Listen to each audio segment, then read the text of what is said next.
Hello everyone, welcome back once again to Study IQ IAS English. I am your educator Praveen Mishra.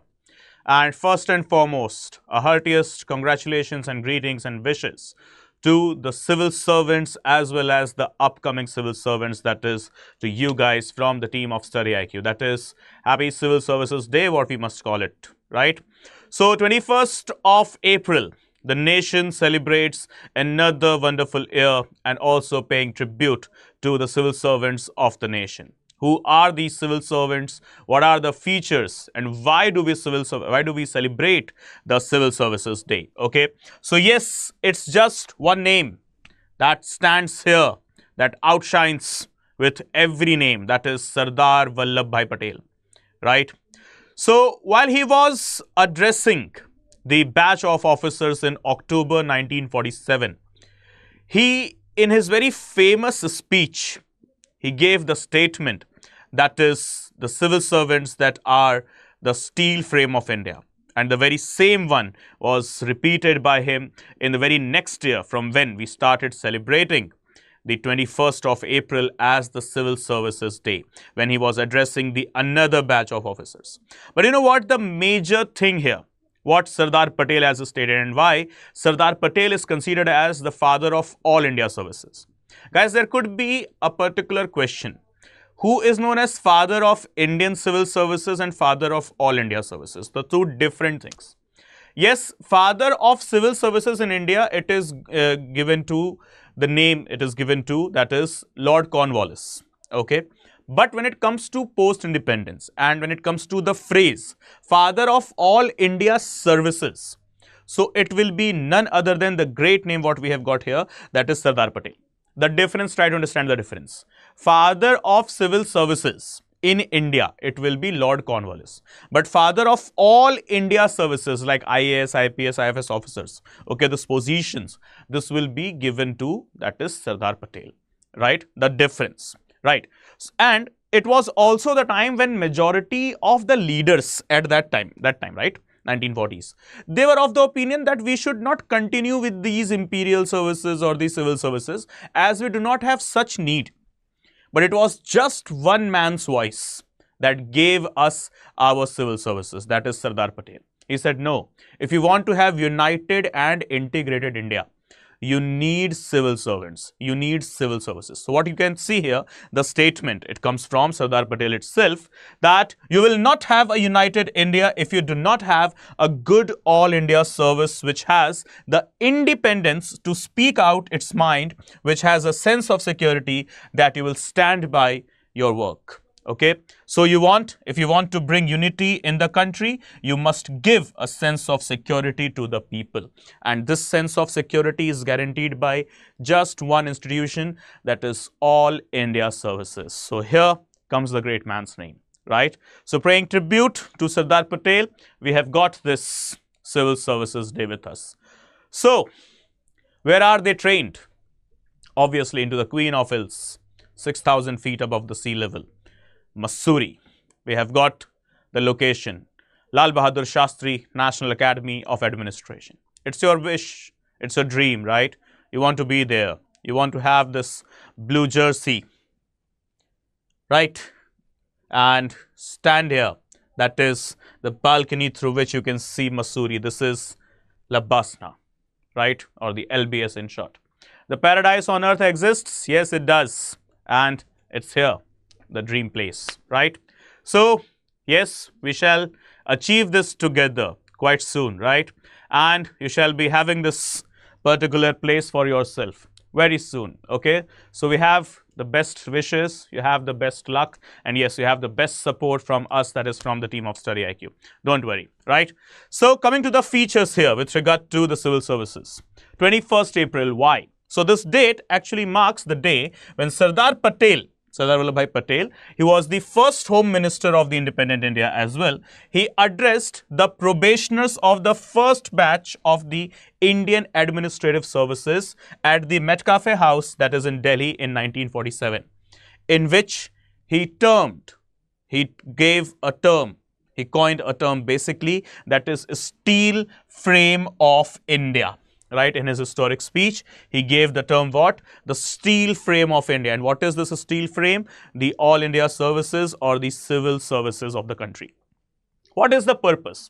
Why do we celebrate the Civil Services Day? So obviously, for the sake of recognition and motivation, where we provide awards and honors to the civil servants, those who have performed exceptionally well, right? And apart from that, yes, reflection and learning.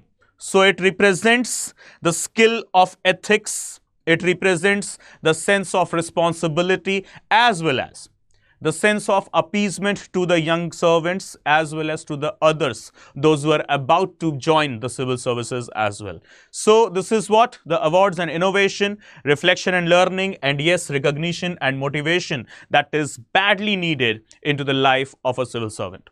So this is where we mark the day, that is Civil Services Day. And we go ahead with the historical context.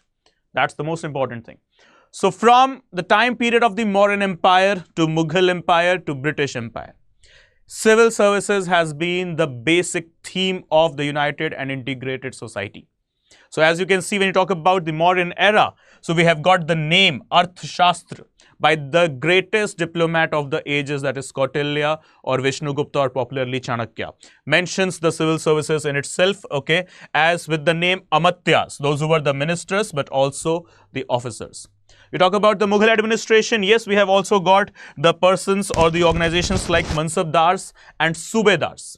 They were also working as what? The civil servants or the officers of the civil society itself, right? So from Mauryan Empire to the Delhi Sultanate to the Mughal Empire to the Maratha Kingdom, never forgetting the legacy of great Shivaji when it comes to the Ashtapradhan theme, right? So dividing the ministries as well as dividing the officers or the bureaucracy as well for the sake of the better reach of the resources into the society, as well as providing the absolute grievance redressal mechanism to the people, right? So from Mauryan to Delhi Sultanate to Mughal to Marathas to Rajput and to the British, civil services, they have been one of the strongest pillar of the civil society of the country.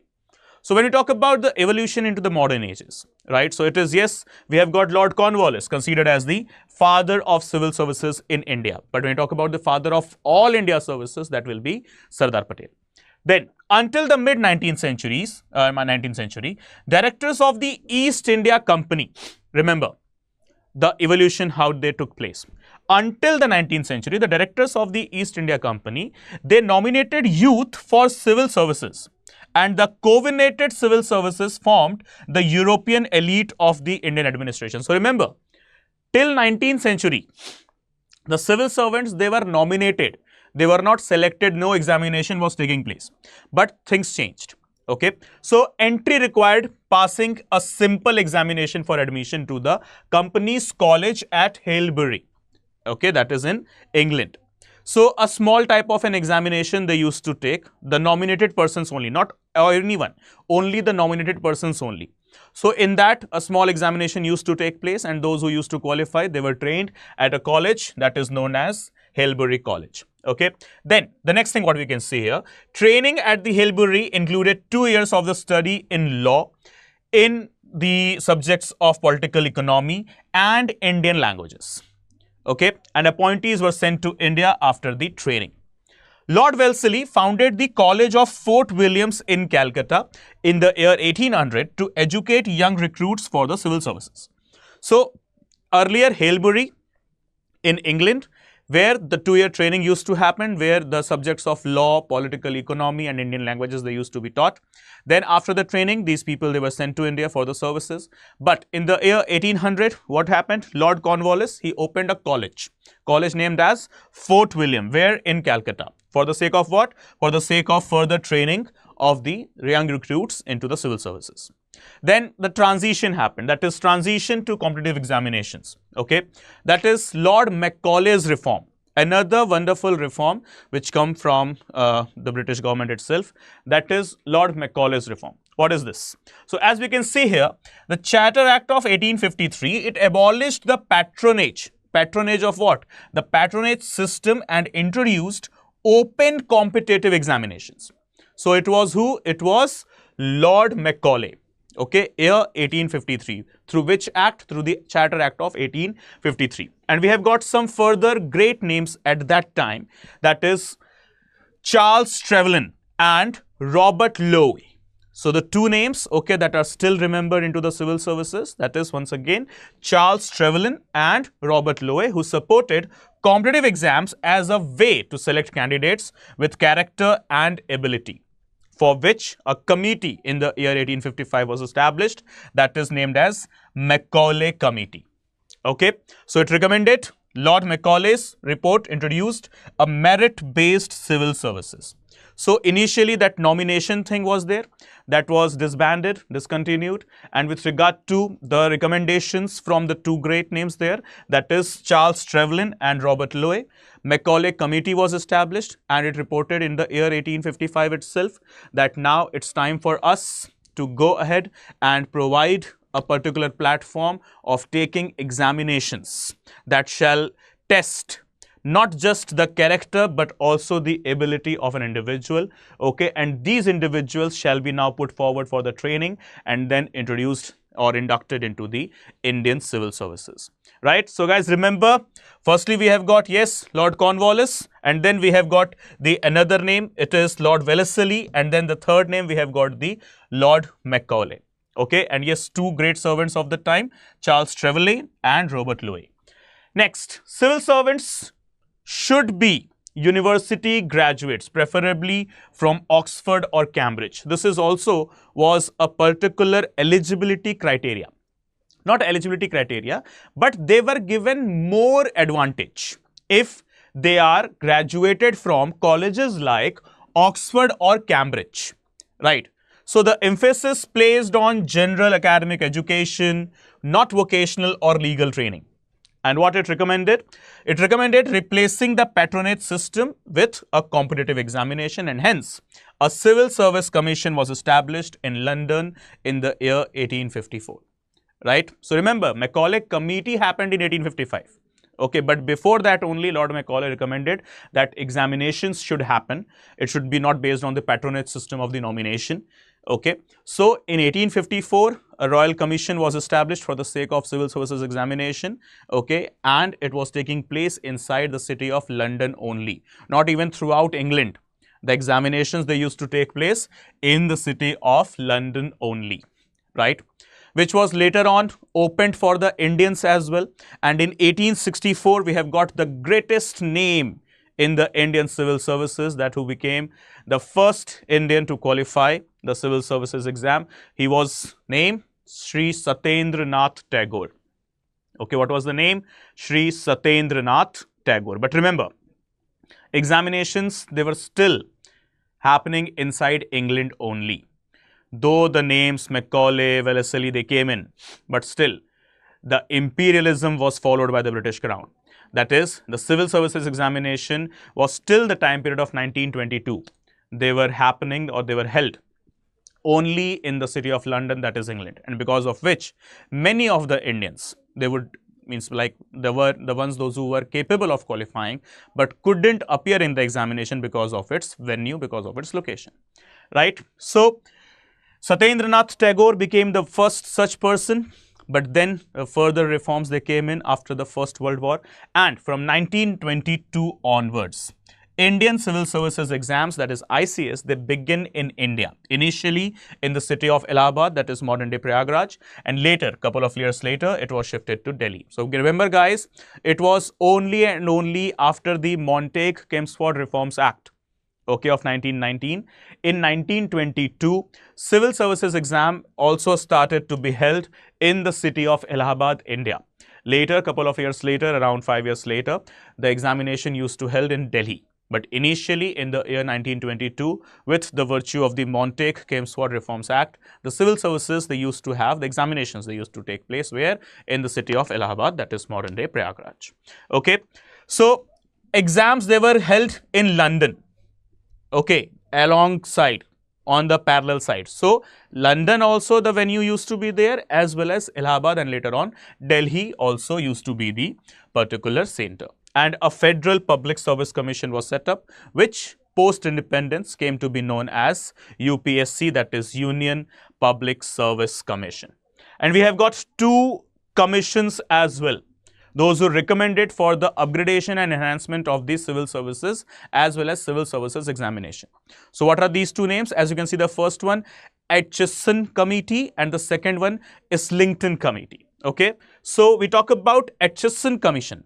It was formed in the year 1886, which aimed to enhance Indian participation in public services. Okay, so it was a very nice attempt for the sake of the participation of Indian into the civil services. And then we have got the Islington Commission in the year 1917. Okay, for the same thing, it recommended that 25% of the higher government posts should go to the Indians. However, this report became a dead letter in 1918 when the Montague-Chelmsford Reforms Act they came into being. So guys, the two names apart from the others that is Trevelyan and Lowe, apart from Wellesley, Cornwallis and Macaulay, we need to remember is the name of the commissions, that is Atchison Commission and Islington Commission. Okay, Atchison 1886 provided for the participation of Indians, as well as the next one, that is Islington, also provided for the participation of Indians. Specifically 25% of the higher government posts should go to Indians. This is what the report stated, though it became dead letter because of the Montague-Chelmsford Reforms Act. But then came the next era, that is 1923.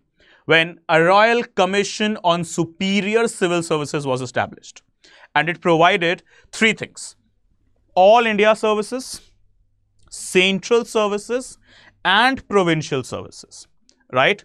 So it was through the ages of what? Royal Commission on Superior Civil Services. Okay, what? Royal Commission on Superior Civil Services. So three of them, that is all India, apart from that central services, and the third one, that should be the provincial services, right? So the evolution that has took place.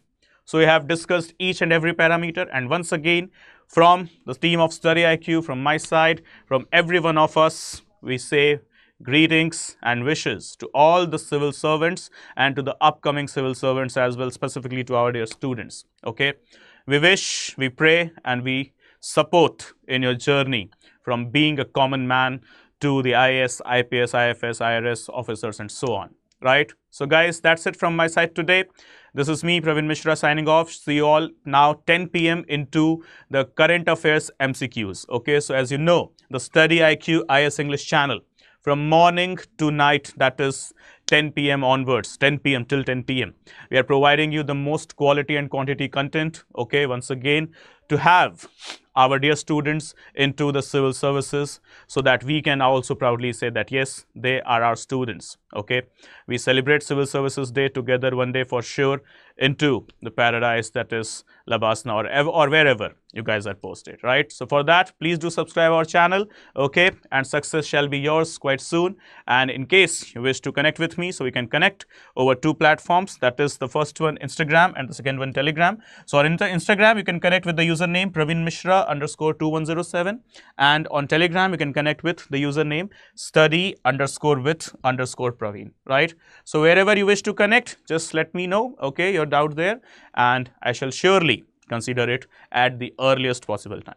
Okay guys, thank you so much. See you soon. Bye bye. Take care. Jai Hind, Jai Bharat.